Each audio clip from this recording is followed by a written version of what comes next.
అడవి గాడిద నరుడై పుట్టినాటికి కానీ బుద్ధిహీనుడు ఏం కాడంట, వివేకం గలవాడు కాడు. అంటే నరుడు అంటే గాడిద, అడవి గాడిద బుద్ధిహీనమైన గాడిద. ఇది నరుడై పుట్టినాటికి కానీ వివేకగాడు. అంటే గాడిద దేనికి సాదృశ్యం తెలుసా? బుద్ధిహీనత సాదృశ్యం. నరుడు దేనికి సాదృశ్యం అంటే వివేకానికి సాదృశ్యం. ఇప్పుడు మనం గాడిదలమా నరులమా అంటే వాస్తవానికి భౌతికంగా మనమైతే శారీరకంగా చూస్తే మనం గాడిదలము కాదు, మనం మనుషులము, దేవుడు పుట్టించిన వారు. కాకపోతే బైబిల్లో యేసు ప్రభు ఎట్లాగా గొర్రెపిల్లతో, ద లాంబ్ ఆఫ్ గాడ్, గొర్రెపిల్లతో పోల్చబడ్డాడో భూమి మీద మనుషులను కూడా. అందుకే ఒక భక్తుడు అంటాడు, ఆయన దేవుని పరిచయం చేస్తే ఏమని తెలుసా, నేను గార్ధబమునండి, నేను గాడిదనండి, నేను యేసు ప్రభువును మోసే గాడిదను, నేను గార్ధబం. అందుకే పాడదుగా, చిన్న పాట, సండే స్కూల్ పాడదాను. సండే స్కూల్, చిన్న గార్ధబము నేను చిన్నదానను, యేసురాజు వెక్కి వెళ్ళు చిన్నదానను, చిన్న గార్ధబము నేను చిన్నదానను, యేసురాజు వెక్కి వెళ్ళు. పడను. యేసురాజు వల్లంగా ఓసన్నా ఓసన్నా నేను చున్నాను, నంతులు వేసి నాదు ఉల్లం పొంగి నందునా. చాలు. కాబట్టి ఇక్కడ అంటే భక్తుడు కూడా నేను ఒక గాడిదలు అంటే లోకంలో తప్పు చేసి అపవిత్రమైన అలాంటి కాడదండి. అయితే ఇక్కడ మనం గమనిస్తే మనుషులు, దేవుడు బైబిల్లో మనము కూడా ఒక గాడిదకు పోల్చబడిన సాదృశ్యంగా మనం ఉంటాం. ఇప్పుడు గాడిద ఎలాంటిదో మనం ఆరాధనకు కొంత విన్నాం కదా. గాడిద అంటే తునీకరించబడింది, అది అవమానమైంది. ఎవరైనా తప్పు చేస్తే వాళ్ళని ఏం చేస్తారంటే పూర్వదినాల్లో వాళ్ళకి గుండు కొట్టించి బొట్లు పెట్టి గాడిద ఏం చేస్తారు చెప్పండి? అది ఎంత గౌరవం, ఘనత, అవమానం, అవమానానికి పాత్ర. అది అవమానమైంది, హేయమైంది, తునీకరమైంది. ఇంకా మనం చూస్తే గాడిద అది మురికి వస్త్రాలు మోసుకునే ఒక మురికి సంబంధించినమైనది. అలాగే ఈ గాడిద తునీకరమైన, అపవిత్రమైంది, హేయమైంది. ఎందుకును అలాంటి పనికిరాదు. ఎక్కడికి ఎక్కేస్తున్నా? ఎలాంటి అపవిత్రమైన, బైబిల్లో మాట ఉంది, గాడిద ఎలాంటిది తెలుసండి? అపవిత్రమైనది గాడిద. ఎలాంటిదంట గాడిద? అపవిత్రమైంది. నువ్వు వేస్తారు షారోన్, నీకు కూడా ఎగ్జామ్ ఉందా? నీకుందా?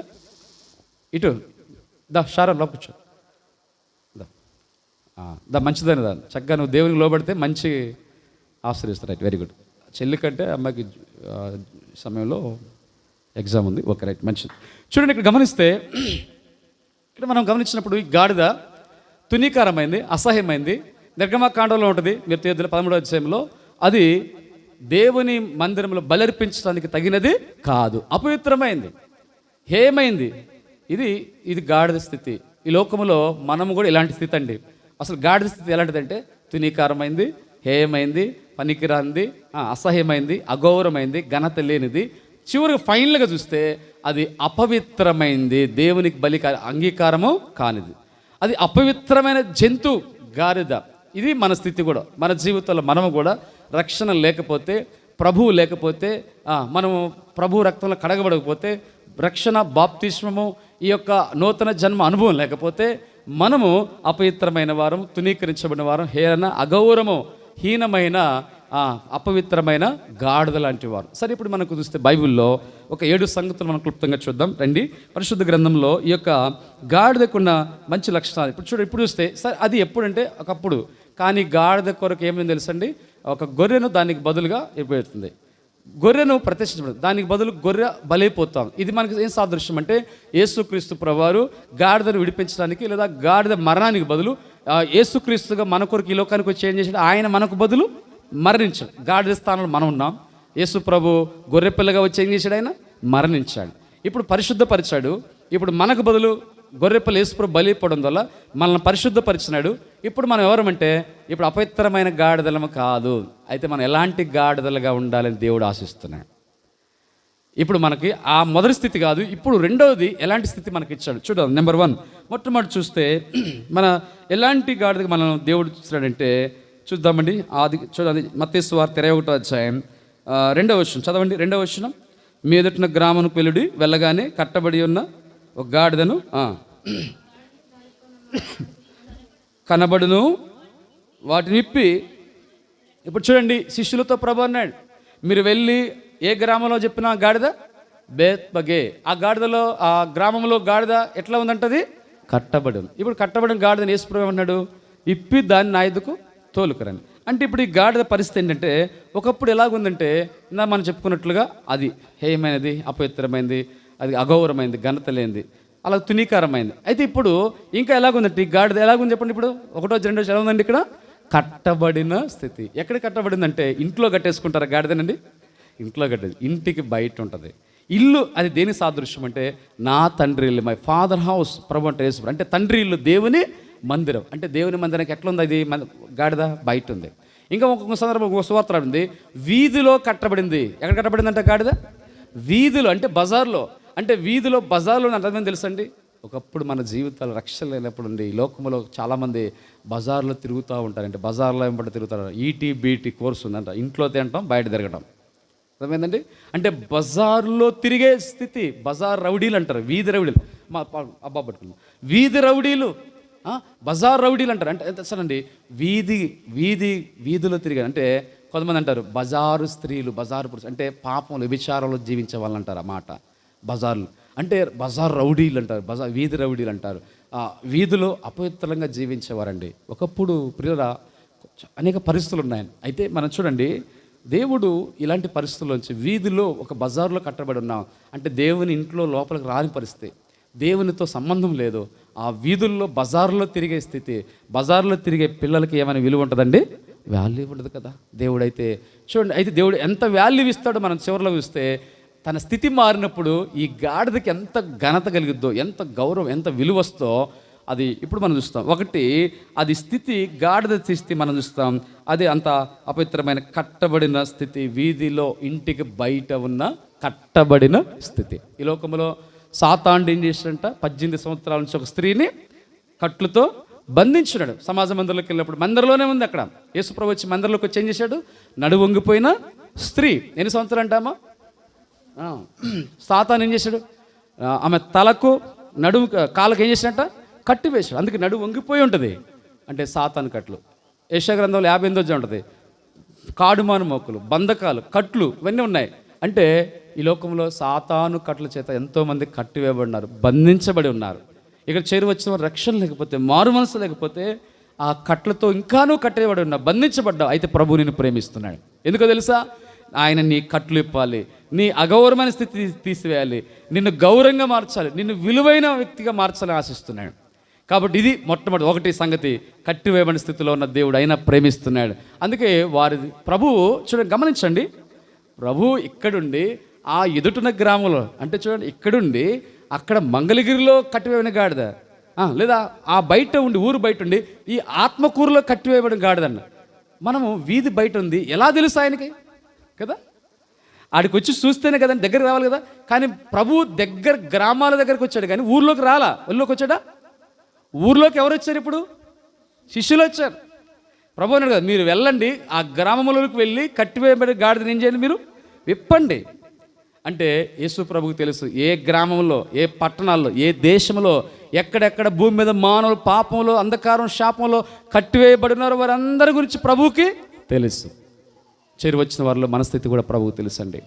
అయితే అది ఆ మొదటి స్థితి. అయితే ప్రభు వారిని పంపినప్పుడు వారు వెళ్ళి ఏం చేశారంట చూడండి. ఇప్పుడు రెండవది మనం చూస్తాం. 2వ వచనం చదవండి. ఇప్పి తోలుకో నా యొద్దకు, వాటిని విప్పి తోలుకో నా యొద్దకు. అంటే ఇప్పుడు రెండవదిగా ఏమైంది తెలుసండి, ఈ గాడిద పరిస్థితి విప్పదీయబడుతూ ఉంది. ప్రభువు మొట్టమొదటిగా గాడిదని గురించి చూసినాడు, దాని స్థితి చూసినాడు, ఆ స్థితి చూసి జాలిపడ్డాడండి. ఇది మొదటిగా మనం చూస్తున్నాం. రెండవది, ప్రభు యేసుక్రీస్తు వారు ఆ శిష్యుల ద్వారా ఏం చేశారంటే వాటిని విప్పి, అంటే ఇప్పుడు ఏ గాడిదలు అంటే అవి బాగా మాట్లాడదామా, ఆయన ఏం చేశాడు, ఇప్పుడు శిష్యులు పంపడం వల్ల ఆ శిష్యులు వెళ్ళిపోయి ఆ ఇంటి బయట వీధిలో ఉంది, ఆ వీధిలో తాళ్ళుతో కట్టేస్తున్నారు కదా. కట్టేసిన దాన్ని ఏ శిష్యులు ఏం చేశారంటే ఆ శిష్యులు ఆ తాళ్ళుని ఏం చేశారంట, విప్పదీసినారు. మన జీవితంలో పాపం అనే కట్లు, లోకంలో మత కట్లు, కులకట్లు, జాతి కట్లు, అనేక మానవ సమ కట్లు. కొన్ని చోట్ల మనం నామకార్థ క్రైస్తవులు కట్లు ఉన్నాయి. ఒక ప్రాంతానికి ఇక్కడే ఒక ప్రాంతానికి వెళ్తే వాళ్ళు అంటున్నారు, మా మందిరానికి రండి అంటే వాళ్ళు అంటారు, మాకు కట్టుబాట్లు ఉన్నాయండి, మాకు అట్లా ఇటు మందిరానికి వస్తే మాకు అక్కడ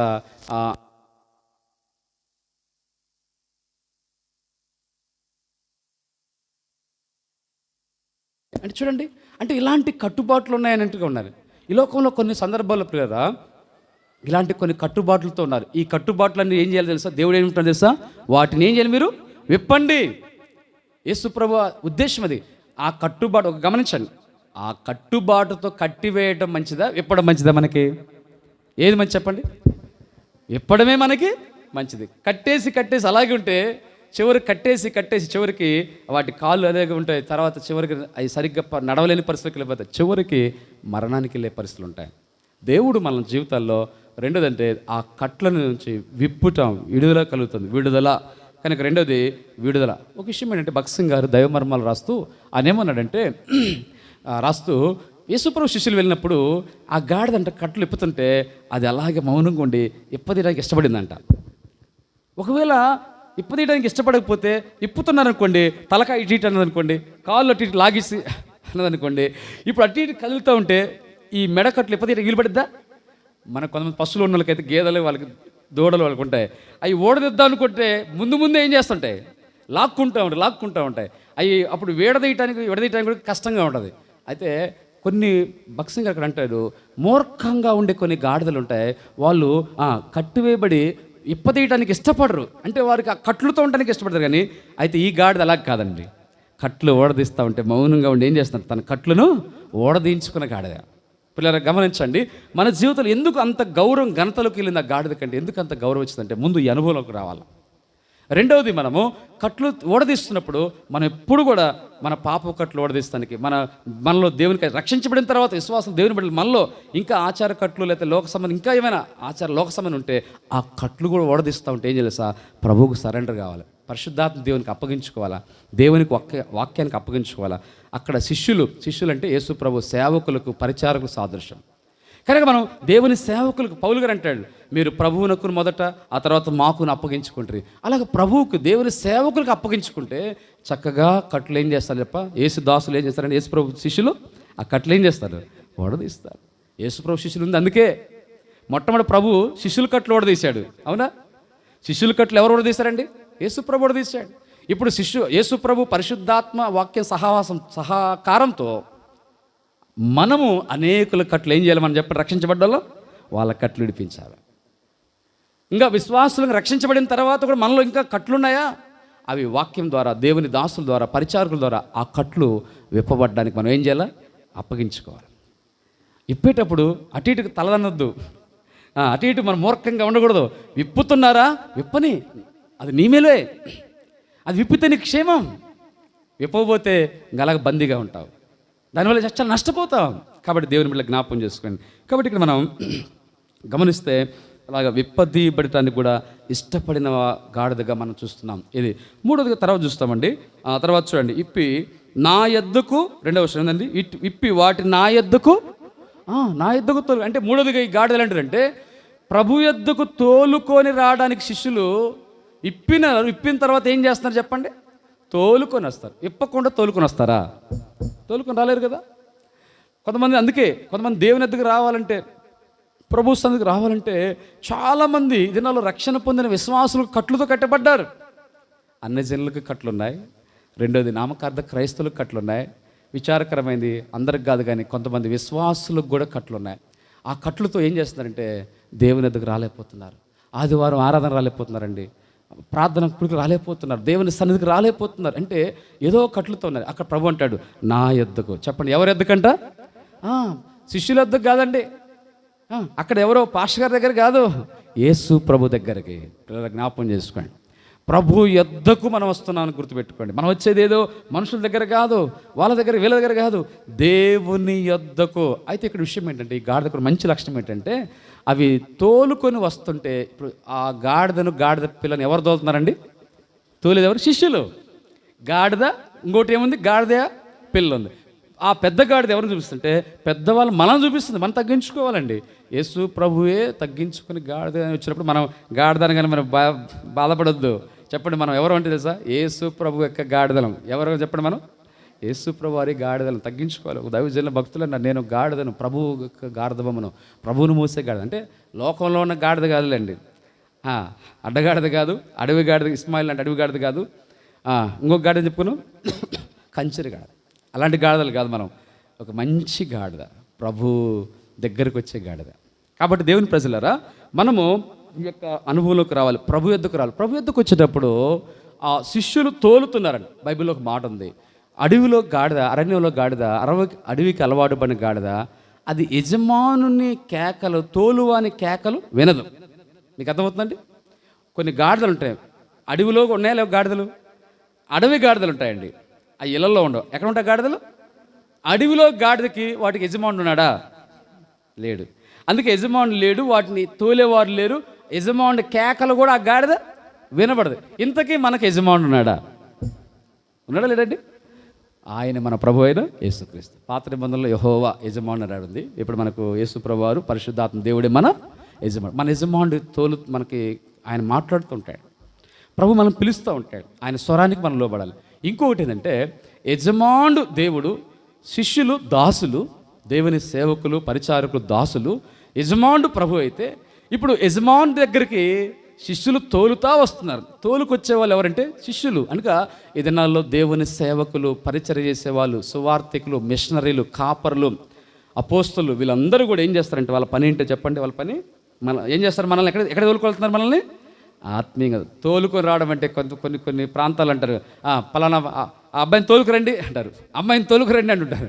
వాస్తవానికి తోలుకురమ్మనేది మన ప్రాంతాలు ఏమంటే పశువులను, అంతే కదన్నా, పశువుల్ని జంతువులు తోలుకురమ్మంట, మనుషుల్ని తీసుకురండి అంటారు, లేదా తోడుకొని రండి. తోలుకోవడం రావడం వేరు, తోడుకొని రావడం వేరు, తీసుకురావడం వేరు కదండి. సరే, ఇక్కడ మనం గమనిస్తే ఇలాగ ఈ గాడిదను తోలుకొని వస్తున్నప్పుడు వాటిని తోలేది శిష్యులు. కాబట్టి దేవుడు, ఆయన వాక్యము, పరిశుద్ధాత్మ ద్వారా దేవుని దాసులు, పరిచారకులు ఏం చేస్తారు? మనం ఏం చెప్పండి?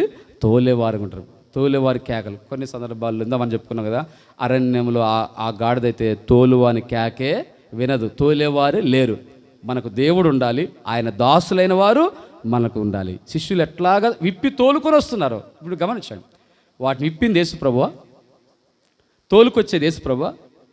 కాదు. ఎక్కడికి తోలుకొస్తాడు? యేసు ప్రభు దగ్గరికి. కానీ ఇప్పింది, తోలుకొచ్చే పని ఎవరు చెప్పండి? అక్కడ శిష్యుల పని. అదే దేవుని సేవకుల పని, అదే పరిచారకుల పని, సువార్థికుల పని, మిషనరీల పని. దేవుని ఎద్దుకు తోలుకొని రావాలి అనేకుల్ని.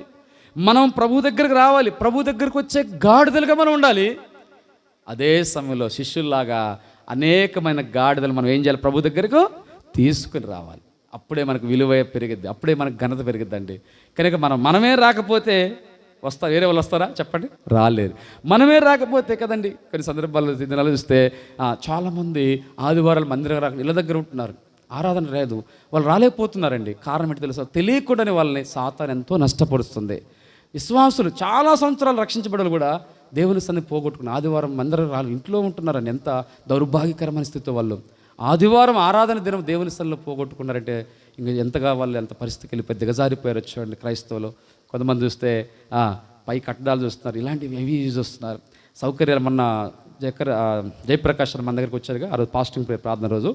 ఆ రోజు వాళ్ళ దగ్గర కూడా ఒక రోజు ప్రార్థన జరిగింది, ఉదయం సాయంత్రం ప్రార్థన జరిగింది. ఆ ప్రార్థనకి వెళ్ళినప్పుడు అక్కడ సహోదరుడు, అతని పేరు brother Noah, doctor Noah brother. ఆ డాక్టర్ మంచి విశ్వాసి.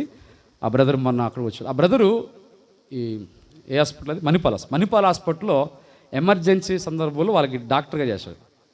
అంటే మణిపాల్ హాస్పిటల్లో అక్కడ నిజంగానే ఆ వ్యక్తిని మేము గమనించినప్పుడు చాలా చక్కగా దైవిక, చాలా తగ్గింపు కలిగినవాడు, మంచి విశ్వాసం అండి. తను ఆ రోజు ప్రార్థన చేస్తే ఏం ప్రార్థన? ప్రభువా ప్రార్థన చేస్తాను, ప్రభువా అనేకులు వస్తున్నారు కానీ అయ్యా సౌకర్యాలు లేవని చెప్పేసి ఆగిపోతున్నారయ్యా, రావట్లేదు, వెళ్ళిపోతున్నారు, ఆగిపోతున్నారు ప్రభు అని ప్రార్థన చేస్తున్నాడు.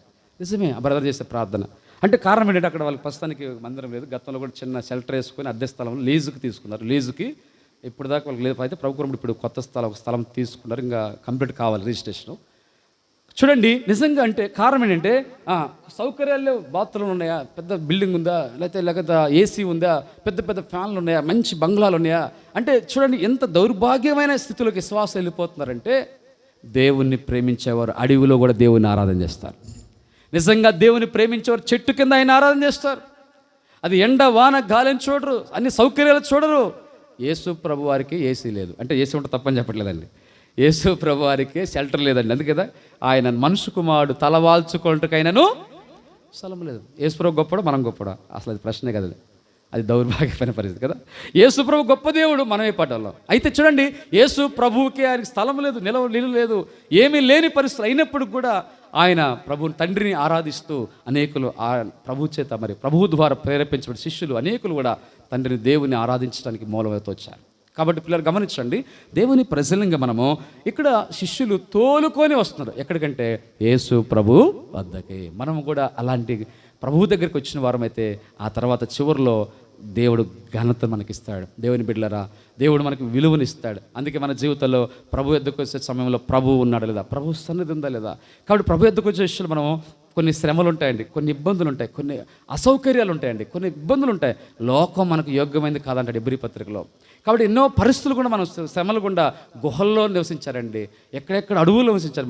అంతెందుకు మన ముందు ఈ మధ్య మనమే చూసాం కల్లారా, ఎవరు మణిపూర్ రాష్ట్రంలో వారు ఎక్కడికి వెళ్ళదు తెలుసా, టెంట్లు గుడారాలకు వెళ్ళి ఏదో ఒక షెల్టర్ ఇస్తే ఆ షెల్టర్లోనే కొన్ని వందల వేల మంది ఉండేవాళ్ళు. సరిగ్గా టాయిలెట్స్ ఉండేవి కాదు, పాపం రూమ్స్ ఉండేవి కాదు. పిల్లలతో పెద్దలు అందరూ అక్కడే గుంపులు ఆడేపడి ఉండాలి.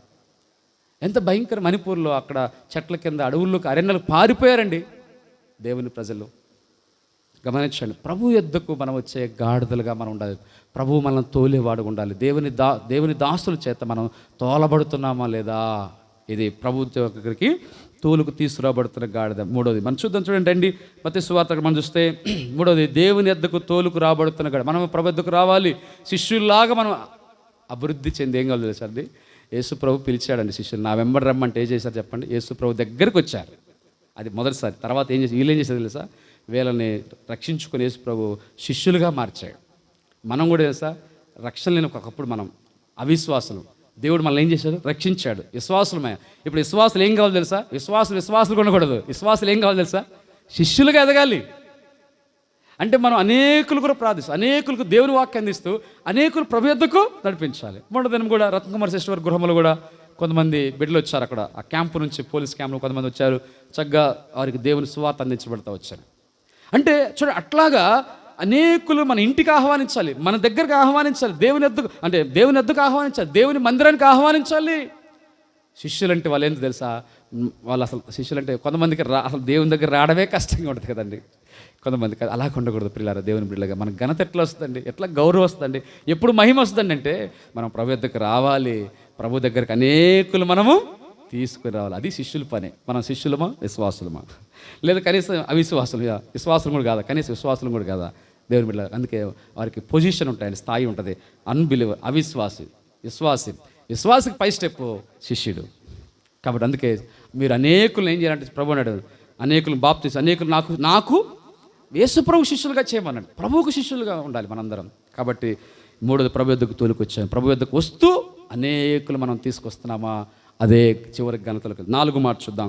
రెండు పరిశుద్ధ గ్రంథంలో మత్తయి సువార్త 21వ అధ్యాయం అక్కడ 4వ మాట ఏంటంటే, ఈ తోలుటకు ఇష్టపడుతూ అనుభవం, అంటే తోలుటకు ఇష్టపడుతూ చూసినాం. తర్వాత దేవుని యొద్దకు అక్కడ 2వ చివరి ఉంది కదా, వాటిని నిప్పి నా యొద్దకు తోలుకోండి. అప్పుడు ఏం చేశారు వాళ్ళు, తోలుకొని ప్రభువు దగ్గరికి వచ్చారు. ఆ మాట చూడండి, 21వ అధ్యాయం 7వ వచనం, 21:7. ఆ గాడిదను దాని పిల్లను చాలు. ఇక్కడ ఎక్కడ తోలుకొచ్చారు ఇప్పుడు, ఏం తోలుకొచ్చారు ఇప్పుడు, తల్లిగాడిద పిల్లగాడిద, అంటే పెద్దగాడిద చిన్నగాడిద. ఇప్పుడు మనం దేవుని బిడ్డలుగా పెద్దవారం అందరం పెద్దగాడిద సాదృశ్యం, పిల్లలందరూ చిన్నగాడిద సాదృశ్యం. కనుక దేవుని బిడ్డలారా మనము అయితే ఇప్పుడు పెద్దవారు రావాలి, చెప్పండి, పిల్లలు కూడా రావాలి ప్రభు దగ్గర. యేసు ప్రభు ఉద్దేశం అది. ఏదో పెద్దోళ్ళు రండిలే, పిల్లలు వదిలేసేయండి, వాళ్ళు పిల్లలు వదిలేసేయండి, పిల్లలు వద్దులు అంటలా ప్రభు. లేదా పిల్లారా మీరు మాత్రం నాకు ఇష్టం అండి, పిల్లలంటే చాలా మంచి మనసు, స్వచ్ఛమైన మనసు, చిన్న బిడ్డలు అంటే నాకు ఎంతో ఇష్టము, నాకు ప్రేమ ప్రీతి. కాబట్టి చిన్న పిల్లారా, చిన్న గాడిదల నా దగ్గర రండి, పెద్ద గాడిదల మీరు ఇష్టం ఎటో బోండి అన్నాడా, లేదండి. కాబట్టి పెద్దవారు రావాలి, పిల్లలు రావాలి, మనందరము ప్రభువు దగ్గరికి రావాలి. పిల్లలు జ్ఞాపకం చేసుకోండి, పిల్లలు కూడా దేవుని ఎద్దుకు కావాలి ప్రతి ఆదివారం. అలాగే దేవుని నియమ కూడికలో మనము పెద్దవారం, పిల్లలు మనందరం ప్రభు ఎద్దుకు వచ్చే అనుభవం కలిగింది. 4వది. 5వ మాట చూద్దాం. చూడండి, 5వది ఏంటంటే, ఇక్కడ ప్రభువుతో ఉండడానికి ఇష్టపడిన గాడిద. ఈ గాడిద ఎందుకు తర్వాత హానరబుల్గా ఘనపరచబడిందంటే, 5వ లక్షణం ఏంటంటే, ఇప్పుడు గాడిదని ఎక్కడ తోలుకొచ్చారు చెప్పండి, ప్రభు దగ్గర తోలుకొచ్చారు. ప్రభు దగ్గరికి వచ్చినాక నాకు వద్దు, ఈ ప్రభు వద్దు, యేసు ప్రభు వద్దు, ప్రభువుతో వద్దని చెప్పేసి అక్కడి నుంచి మరలా పారిపోయిందా గాడిద? మరలా పారిపోలేదండి. గాడిద అక్కడి నుంచి వెళ్ళిపోలేదు. ప్రభువు దగ్గరకు వచ్చి ప్రభువు దగ్గరే ఉన్నది. అంటే ఇప్పుడు ఐదోది ఏం తెలుసా? ప్రభువుతో ఉండే గాడిద. ఏ గాడిద చెప్పండి? ఐదోది ప్రభువుతో ఉన్న గాడిద. ప్రభువు దగ్గరకు వచ్చింది, ప్రభువుతో ఉంది. ఆ గాడిద పిల్ల ప్రభువుతో అంటే మనం కూడా ఎలా ఉండంటే మనము ప్రభువుతో ఉండాలి. అందుకే వారు యేసుతో కూడా ఉండిరి. అపోస్తలుల 4:4 ఎవరు వారు అంటే వారు ఎవరే అంటే అక్కడ శాస్త్ర పదాలు వారు యేసుతో కూడా ఉండినవారు. అంటే మనం ప్రభువుతో ఉండినవారు, శిష్యులు ప్రభువుతో ఉండినారు. ఈ గాడిద పిల్ల కూడా ప్రభు దగ్గర తోలుకొచ్చినాక ఇంక మళ్ళీ వెంటనే అక్కడ ప్రభు దగ్గరకు వచ్చింది. ప్రభువు దగ్గర గాడిద పిల్ల ఉంది. అంటే ఇదేం చూస్తుంది? ఐదవది ప్రభువుతో మనం ఉండాలి. కనుక మనం రక్షించబడ్డాక ప్రభు బిడ్డలుగా మనం ఉండాలి. లోకంతో మనం ఉండకూడదండి. ఆరాధన చూసాక ఒకప్పుడు తండ్రి ఎవరంట?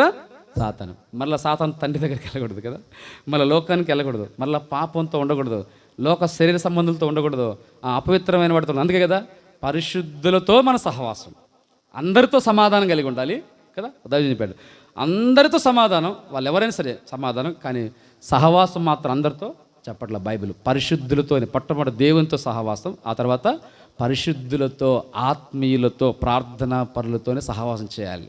దేవుని బిడ్డలు కూడా మన సహవాసం జాగ్రత్త. కాబట్టి ఇప్పుడు ప్రభువుతో మనం ఉండాలి. ప్రభువుతో మనం ఉంటున్నామా? ప్రభువును వదిలిపెట్టే వరకు ప్రభువుకు దూరం అవుతున్నామా? అందుకే దేమ ప్రభువును విడిచి ఇహలోకాన్ని స్నేహించాడు. ప్రభు విడిచిపెట్టాడు, లోకంలోకి వెళ్ళిపోయాడు. చాలా విచారకరమైన తర్వాత ఆయన పరిచర్య పోగొట్టుకున్నాడు చాలా వరకు. మార్కు కూడా ఒక సందర్భంలో మొదటి సువార్త యాత్ర వచ్చిన తర్వాత కొద్దికాలం అక్కడ ఆగిపోయాడు, మధ్యలో మార్గం ఆగిపోతే అప్పుడు మార్కు గురించి కూడా పౌలు గారికి బర్నబాకి వివాదం వస్తుంది. ఎందుకంటే పరిచర్యలో ఏం చేశాడంటే నన్ను విడిచి ఏం చేశాడు? ఆగిపోయాడు. అక్కడ మనతో పాటు సువార్త మధ్యలో ఆగిపోయాడు, విడిచిపెట్టాడని చెప్పేసి పౌలు గారు అక్కడ ఆ విషయంలో బర్నబా కొంత వివాదం కలిగింది. అయితే అద్భుత విషయం ఏంటంటే తర్వాత మార్కు రిపెంటెన్స్ మారు మనసు పొందాడు. తర్వాత మార్కు గురించి తర్వాత మళ్ళీ పౌలు గారి మంచి సాక్ష్యం చెప్తాడు. అంటే అక్కడ ఆగిపోయాడు, పౌలు గారిని దేవుని పరిచయం విడిచిపెట్టి వెళ్ళిపోయాడు మార్కు. అయితే మరలా మార్కు పశ్చాత్తాపడి తిరిగి పౌలు గారితో మరలా చివరిలో పరిచర్యకు వచ్చాడు. అందుకే పౌలు గారి జత పనిలో ఆయన పరిచర్యకుల్లో మార్కు కూడా చేరాడు. అయితే మార్కు విషయం ఏంటంటే చివరిలో చక్కగా మార్పు చెంది మంచిగా జీవించాడు. మధ్యలోనే ఒకసారి తప్పిపోయాడు. ఒక్కోసారి మన జీవితం అట్లా ఉంటాయి, మనం తప్పిపోయి మళ్ళీ తిరిగి సమకూర్చబడి ప్రభువు కొరికి మనం జీవించాలి. అసలు తప్పిపోకుండా మనం ప్రభువుతో ఉండేవారంగా, ప్రభువు వారము, మనం యేసుని వారలం. అది నా ఐదోది. మనం చూడండి, ప్రభువుతో ఉంటున్నామా? ప్రభువుతో చివరిగా 2 మార్లు మన ప్రార్థనలు ప్రభువులో పాల్పొందాం. ఆ తర్వాత చూస్తే పరిశుద్ధ గ్రంథంలో 6వదిగా మనం చూస్తే ఇక్కడ ఇప్పుడు ఏం చేసింది? ప్రభుతో ఉంది, ప్రభు దగ్గరకు వచ్చి ఉన్నాయి. ఇప్పుడు ప్రభు శిష్యులు అక్కడ గాడిద పిల్ల ఉంది, ప్రభు దగ్గర ఉంది, ప్రభువుతో ఉంది. ఆ తర్వాత ఏం చేస్తారంటే ఆ మార్గమున ఏం చేస్తారంటే రోడ్డు మార్గం ఏం పరిచారు? ఇప్పుడు వాళ్ళు బట్టలు పరిచారు. అవి క్రొత్తవై ఉంటాయి, లేదా కనీసం ఉతికిన వస్త్రాలన్నా అయ్యి ఉంటాయి. ఎందుకంటే ఎవరు వస్తున్నారు అక్కడ? ప్రభు, యేసు ప్రభు కదా. ప్రభు కోసము కొత్త బట్టలన్నా లేదా కనీసం ఉతికిన వస్త్రాలన్నా వేసి ఉంటారు. మురికి వస్త్రాలు మాత్రం కాదు, చినిగిపోయిన మాత్రం కాదు. సరే, అట్లాగా పరిచారు. ఇప్పుడు పరిచిన తర్వాత ఖర్జూర మట్టలు పరిచారు, వస్త్రాలు పరిచారు. ఇప్పుడు యేసు ప్రభు అక్కడికి వచ్చిన తర్వాత ఆ గాడిద మీద ఆ మాట చూద్దాం. చూడండి, ప్రభు ఏం చేశాడు? ఇప్పుడు వచ్చి తోలుకొని వచ్చి వాటి మీద, ఇప్పుడు గాడిద మీద కూడా ఏమై పడ్డాయి? బట్టలే పడ్డాయి. గాడిద మీద ఒకప్పుడు ఏ బట్టలు ఉంటారో తెలుసా అండి? చాకళ్ళు బట్టలు తీసుకుపోతారు, ఎక్కడికి చెరువు దగ్గర తీసుకుపోతారు. ఏ బట్టలు తీసుకుపోతారు? ఏ బట్టలక రత్నకుమార్కి ఏం తీసుకుపోతారమ్మా? పూర్వం. ఇప్పుడంటే మనకు వాషింగ్ మిషన్లు లేదా మన ఇంట్లో వర్కర్స్ పని రకాలు ఉన్నాయి. ఆ దినాల్లో చాకలు రజకులు ఏం చేస్తారంటే ఆ వస్త్రాలు గాడిదల మీద ఏం చేస్తారు? మూటలు వేసుకుని ఏం చేస్తారమ్మా? అవి తీసుకుని గాడిద మోసుకుంటా చెరువు దగ్గర తీసుకుని పోతారు, ఆ వాగు దగ్గర కాదు. ఈ గాడిద ఏం చేస్తే మురికి వస్త్రాలు ఏం చేస్తారు? మూటలు ఏం చేస్తుంటుంది? మోసుకొని పోతూ ఉంటుంది మురికి వస్త్రం. అయితే ఇప్పుడు యేసు ప్రభు కూర్చోవాలి కాబట్టి ఈ గాడిద మీద ఏ వస్త్రాలు వేశారు? ఇప్పుడు ఉతికిన వస్త్రాలు, అంటే శుభ్రపరిచిన వస్త్రాలు, పరిశుద్ధమైన వస్త్రాలు. ఇప్పుడు మనం కూడా ఎలా ఉండాలి తెలుసా? మన మీద ఏ వస్త్రాలు ఉండాలి చెప్పండి? మన మీద శుభ్రపరిచిన వస్త్రాలు, లేదా ఉతికిన వస్త్రాలు, పరిశుద్ధ వస్త్రాలు. ప్రకటన గ్రంథంలో చూస్తున్నాం కదా, వస్త్రాల గురించి చూస్తాను. కాబట్టి ఇక్కడ దేవుని బిడ్డలుగా గాడిద మీద వస్త్రాలు పరచబడ్డాయి. అంటే గాడిదలు మనకు సాదృశ్యం కాబట్టి మన మీద మనకి ఏముండాలి తెలుసా? అలాంటి ఉతికిన జీవితం, అలాగా ఉతికిన పరిశుద్ధ జీవితాన్ని మనం కలిగి ఉండాలి. మనలో కూడా ఎక్కడైతే అపవిత్రత ఉందో, మలినం ఉందో, ఈ వస్త్రాలు కాదు, ఆత్మసం వస్త్రాలు. మనం కూడా మనలో మన జీవితం అనే వస్త్రాలు ఎక్కడైతే అపవిత్రత ఉందో కడగబడి శుద్ధి చేయబడి, ఆ గాడిదకి ఎలాగ ఉతికిన వస్త్రాలు లేదా క్రొత్త వస్త్రాలు వేశారో గాడిద మీద, అలాగ మన జీవితాలు క్రొత్తగా ఉండాలి, శుభ్రపరచబడాలి, పరిశుద్ధంగా మన జీవితాలు. అప్పుడే ఘనత వస్తుంది.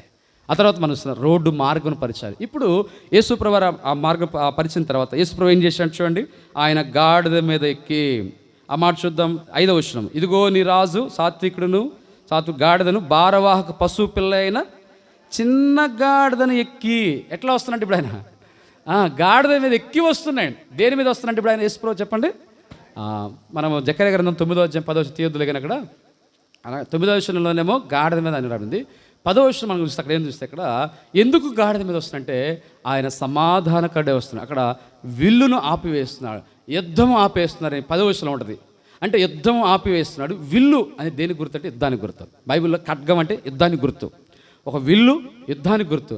కానీ విల్లును ఆపివేస్తున్నారు, యుద్ధాలు ఆపేస్తున్నారు. కానీ ఆయన గాడిద మీద వస్తుంటే అర్థమైంది తెలుసా? సమాధానంగా వస్తున్నాడు. పూర్వం రాజులు వాళ్ళు గుర్రం మీద వస్తే ఒక యుద్ధానికి సాదృశ్యం అది. కానీ గాడిద మీద వస్తే దేనికి సాదృశ్యం? సమాధానానికి సాదృశ్యం. కాబట్టి పిల్లలు కూడా అలాగే గాడిద మీద ఎక్కి వస్తున్నాడు అంటే సమాధాన సూచకరంగా మనకు కనబడుతుంది ప్రభు వచ్చేది ఆ గాడిద మీద రావడం. ఇప్పుడు గాడిద ఇప్పుడు ఏం చేస్తుంటే గాడిద పిల్ల ఎవరిని మోస్తుంది చెప్పండి? ఆ రోజు ఎవరిని మోస్తుందమ్మా? ప్రభువుని మోస్తుంది. ఈ ఆ రోజుకి మనం చూస్తే ప్రభువును మోసే గాడిద. చెప్పండి, ఏ గాడిద ఈ ఆ రోజు? అందరూ చెప్పండి, ఏ గాడిద ఇది? ప్రభువును మోసే గాడిద. అంటే ప్రభువుని మోయడం. ఆ గాడిద మోస్తుంది. ఒక మాట ఉంది, గాడిద చిన్న పిల్లలు ఎక్కినాయంట. అక్కడ మాట ఉంది కదా, గాడిదను ఎక్కి పశువు పిల్ల చిన్న గాడిదనికి. ఏ గాడిదని ఎక్కాడంట ఆయన? కాబట్టి యేసుప్రభు ఎక్కడమంటే ఇప్పుడు వచ్చే ఆయన మన బజార్ల మీద తల మీద ఎక్కుతారని కాదు కానండి, ఆయనను మనం మోసే విధానం. అంటే పెద్దవారు ప్రభువుని మోయాలి. చెప్పండి, పిల్లలు కూడా ప్రభువుని ఏం చేయాలా? షారోన్, యేసుప్రభుని మోస్తావా మోయవా?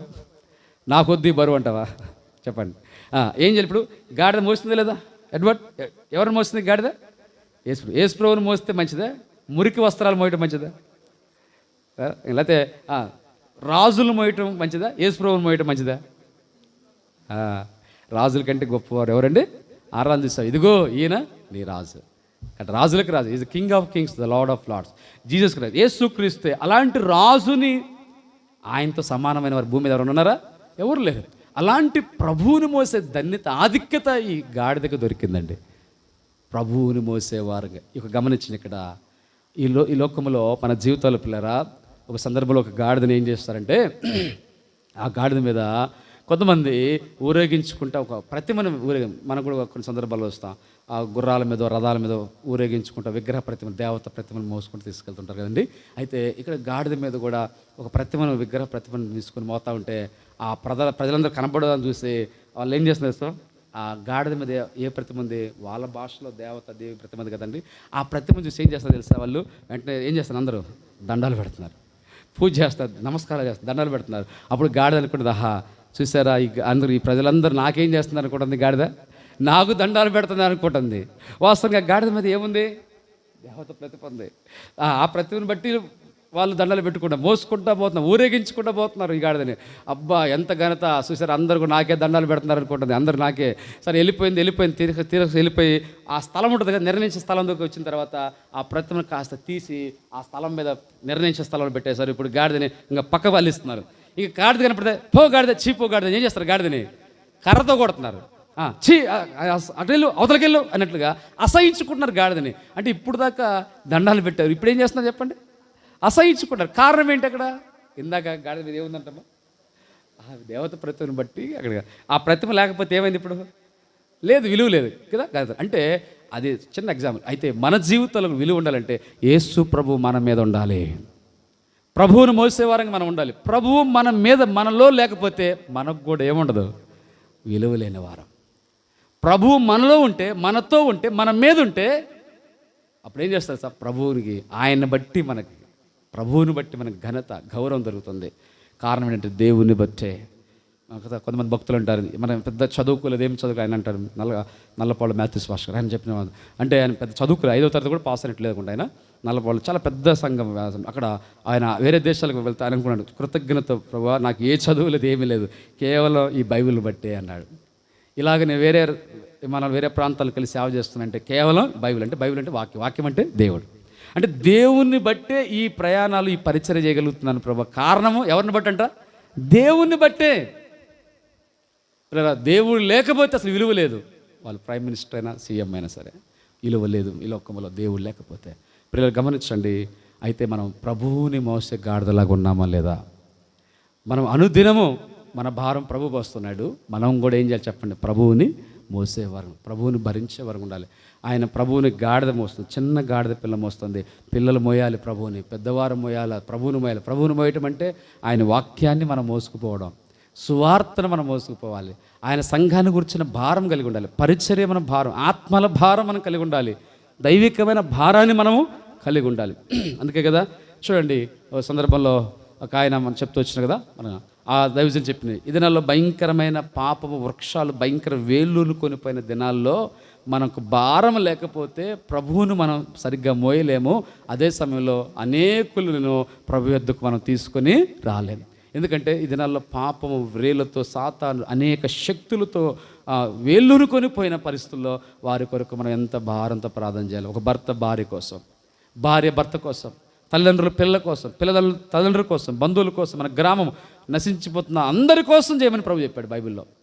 మనందరి కోసం ఎంత భారం ఉండాలండి, ఎంత వేదన మనం ఉండాలి, ఎంత కన్నీటి మనం ఉండాలి, ఎంత ఉపవాసాలు ఉండాలి, ఎంతగా దేవుని సన్నిధిలో మొరపెట్టాలి, వెలుగెత్తి ప్రార్థన చేయాలి. దావీదు అంటాడు, నేను ఎలుగెత్తి యెహోవాకు మొరపెడతాను. ప్రార్థన చేస్తున్నాను, వెలుగెత్తి ప్రార్థిస్తున్నాడు. దేవుని సన్నిధిలో మనం కూడా అట్టి భారంతో ప్రతి ఒక్కరూ నింపబడాలి దేవుని ప్రజలుగా. చివరి మాట చూసి మనం ప్రార్థన. ఏడవది ఏంటంటే చూడండి, ఇక్కడ ప్రభువుని మోస్తుంది, మనం సువార్తను మోయాలండి. ఆయన ప్రార్థన పరిచర్య మోసేవారు ఉండాలి, ఆ దైవికమైన భారము కలిగి ఉండాలి. చివరి ఏడవదిగా మనం చూస్తే చివరి మాట చూద్దాం. దైవ గ్రంథంలో అక్కడ అదే మత్తయి సువార్తలో రాబడి మాట చూస్తాం.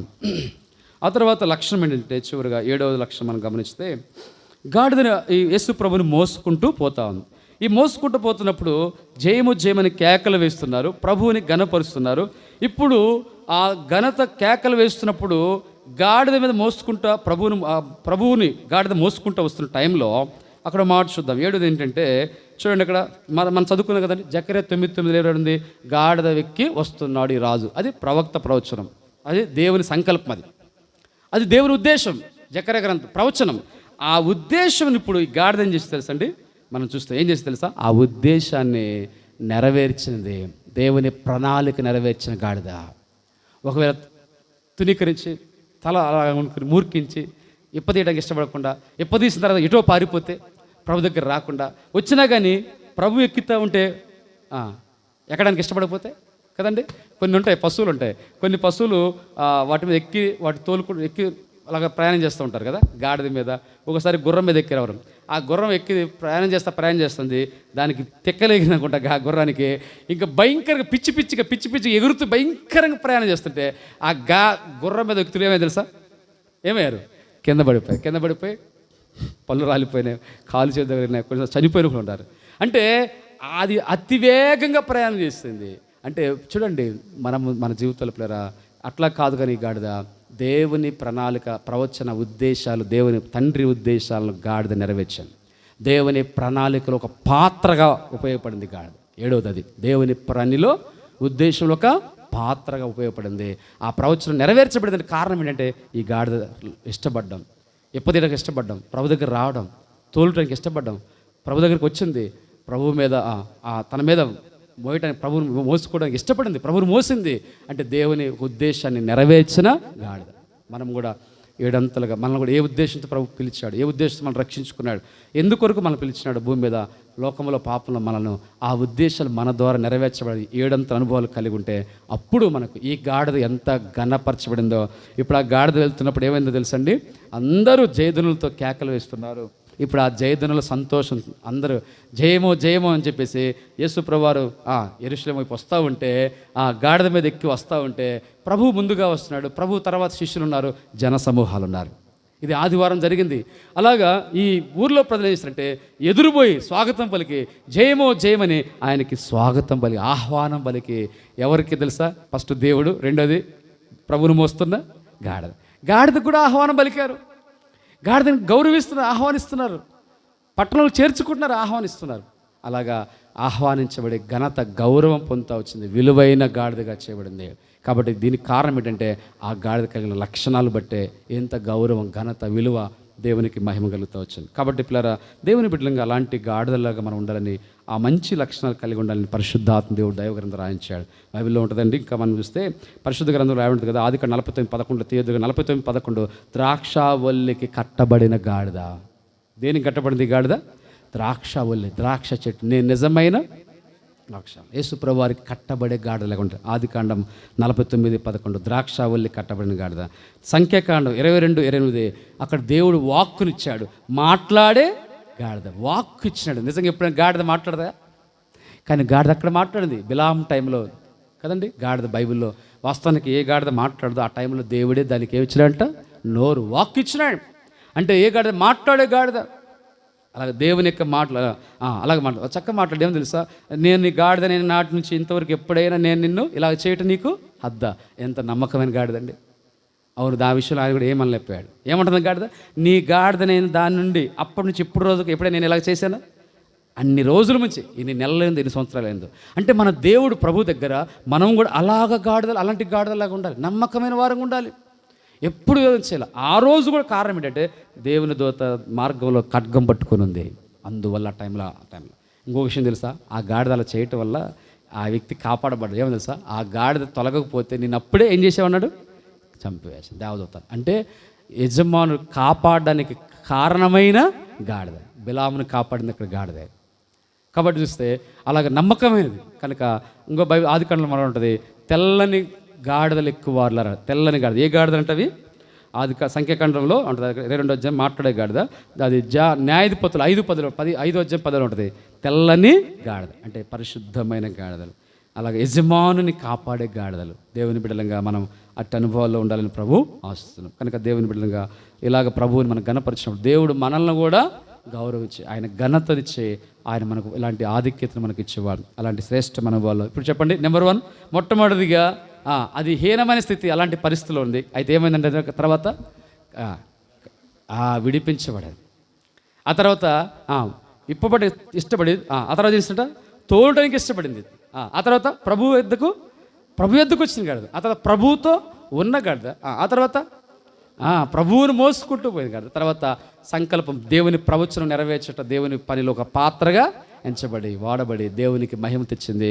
అది కూడా ఎంతో ఘనత. అలాంటి అనుభవాల్లో ఆ మట్లాది వారు ఫామ్ సండే రోజున యేసుప్రభు యెరూషలేముకి అలాగ వచ్చినట్లుగా అలాగ సియోన్ నివాసులారు మీరు సంతోషించి బహుగా ఉల్లసించండి.